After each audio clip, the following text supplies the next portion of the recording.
Esselamu Aleyküm. Sizlərə pəncərə ətrafı molding tipli keramogranit daşlardan kantların yığılmasından nümunə göstəririk.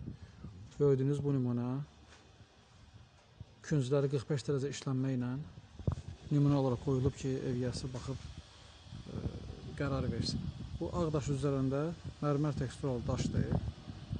Atkozlar bütün perimetr boyu həmin bu kimi molding tipli kantdan yığılacaq inşallah. Belə bir görüntü çıxıb. Ağın üzərinə mərmər tekstura, mərmərin üzərinə isə ağ tekstura nəzərdə tutulub. Ola bilsin ki, mərmər daşının üstünə ağ olsun, ağın da üstünə ağ olsun. Yəni bunu sonra bəzi seçimlərdən sonra müəyyən edəcəyik inşallah. Burada isə mərmər teksturalı daşın üzərinə ağ keramogranit qoyulub. Bu da həmçinin digərindəki kimi perimetr boyu bütün pəncərə ətraflarına, pəncərə yamaclarına və bu kantlardan yığılacaq.